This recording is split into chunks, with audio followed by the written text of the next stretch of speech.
Howdy gang, Jeff from G's Gear here. We're knocking out a couple of videos this evening of guitars we're about to add to the pile at the store at reverb.com. And I've got just a fantastic little guitar for you. Don't overlook this guitar. Just don't do it. You know, if we're lucky, we've all got guitars in our collections that are really special to us. Maybe there's a real vintage instrument or a brand new instrument that's just flawless in its condition, and we're reluctant sometimes to take those things out, to go out to a club and play for fear that it'll get nicked or bumped into on the stage. This is not that guitar. This guitar has seen the elephant and heard the nightingale. This is an Alden 9908 Tuxedo, aka a Harmony H45 Mars Stratotone. And this one dates from 1962. We know that because that was the only year that they were available in the black sparkle finish. And nothing, I mean nothing, says early 1960s like either black sparkle or Formica countertops with the overlapping triangles. This is of its time, and this thing is smoking. It's a baseball bat kind of neck, maybe not true baseball bat, but sort of chunky neck, light chambered hollow body here, a Hershey bar pickup from DeArmond, and a mystery switch, which we'll go into in a minute. And it's just a delightful guitar to play. I'm running it through my trusty Ampeg Reverber Rocket, also from 1961-62. No effects or anything like that, just a little bit of reverb. And it just sounds great. I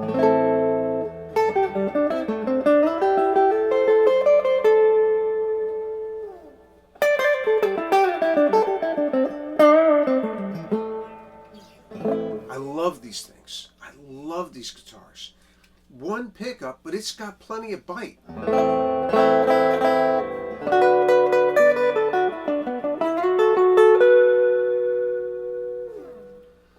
Very comfortable guitar to play. This one is so light you can play a show and play it all night long, and you won't get any shoulder fatigue. You won't get tired at all. So what should we tell you about it? 1962, branded as an Alden. Alden guitars were sold through Montgomery Ward's, and I believe there were actually some. Montgomery Ward's was like a catalog retailer, the equivalent of Sears, but mostly in the American Midwest. And Alden's, I think, were some actual standalone brick and mortar stores. And these were Harmony Stratotone guitars that were branded with that Alden brand and sold as an Alden Tuxedo because of the black and white nature of them. It came into the shop in remarkably clean and good condition. Looking at it, it's been sitting here for about a week waiting for me to get around to a video. I think we mostly cleaned it. I didn't have to do any kind of a neck reset on this, which in this case it's a bolt neck guitar, so I didn't have to shim the neck. The neck's dead straight. The action is very quick. It's 5/64ths of an inch on the low E and 1/16th on the high E at the 12th fret. We just cleaned everything, cleaned up the pots, cleaned the tuners, lubricated those, leveled and crowned the frets, checked the nut slot depths, adjusted the intonation, cleaned up the chrome, cleaned up the body. There are minimal nicks and dings on this thing. It's really clean, and it's just beautiful.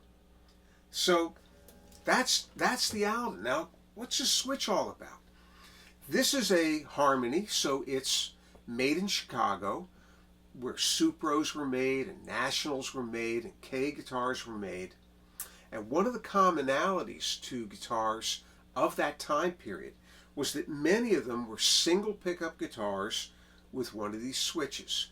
And the purpose of the switch is to cut the tone control entirely out of the powertrain, if you will. So you have a volume and you have a tone, and at the flick of the switch, the tone can be taken right out. The reason for this is kind of twofold. Number one, a tone control is a potentiometer, just like a volume control is. And when you turn your volume down, what you're doing is you're shunting a percentage of it, an increasing percentage of it. You're shunting it to ground, which is why it gets quiet. The tone control does the same thing. It sends it to ground, but the tone control has a capacitor added to it, and that capacitor prevents certain frequencies from going to ground, and they're your low frequencies. So you back off a tone control and the tone gets darker and darker without really going away. What that means, though, is that you have a potentiometer that is connected to ground, and no matter how much you've got it turned up to 10, by its very nature, it doesn't let the full percentage, if you will, of the signal through. Some of it always goes to ground. By cutting the tone control out of the equation, you can send the pickup in what they call full throat. You send the pickup straight through to the amplifier. So what you do with the switch is you set your amplifier to where you want your lead guitar sound, your sound for soloing. And the switch is off, or the tone, I should say, is off when the switch is all the way down. So if I push the switch down, you'll hear that got a little bit louder and a little bit brighter. I'm cutting the tone out entirely.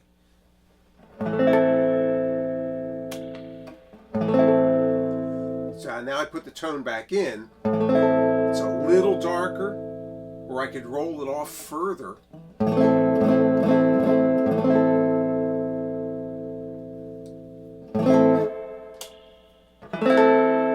Take the tone control out and it gets brighter again. So the idea is that you set the amplifier for where you want your lead guitar sound to be, and then you re-engage the tone switch and you use the tone control here to essentially set your rhythm tone so that you could play a rhythm part. And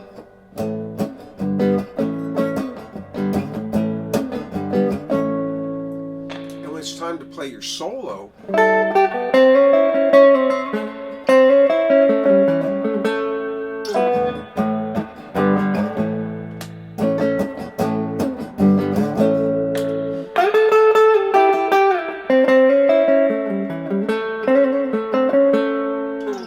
and now you get two really distinctly different sounds out of the guitar just at the flick of a switch. So it's really, really useful, really cool. And it's got, when that tone is out of there, It's got plenty of power, plenty of bite. Now, let's put the tone back in, but turn the tone all the way up to 10. Right, we'll bring it all the way up full. We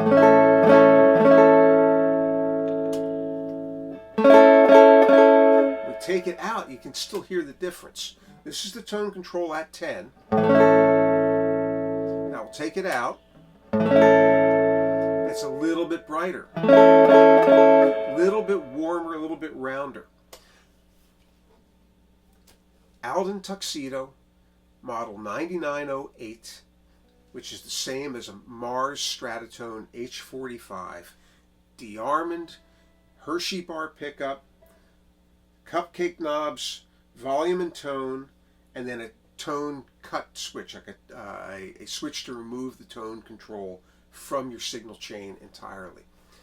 Light as a feather. If this thing weighs, if it weighs 1.5 pounds to 2 pounds, I'd be stunned. It is really light. Comes in its original chipboard case. The case has seen better days.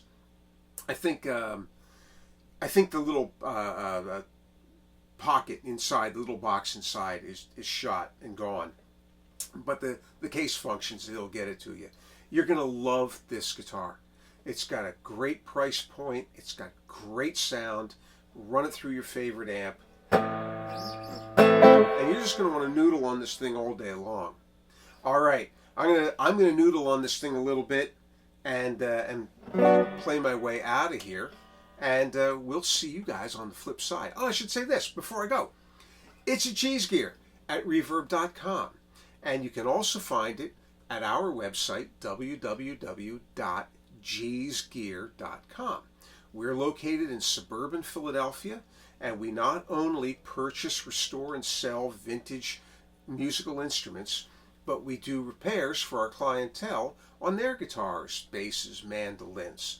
So if you visit the geesgear.com site, you'll find a services kind of page there, and it'll list what we do and what we charge. And if you have anything that you're in need of getting repaired, give us a holler. Send us some pictures. We'll take a look at it, give you an idea of what we think is involved, and see if we can help you out for it. All right, gang. Don't miss the black sparkle. Check out the pictures at reverb.com. Zoom in. The black sparkle finish on this one is about the nicest I've seen. Alrighty. Time for me to noodle. Time to see you guys on the flip side. Take it easy.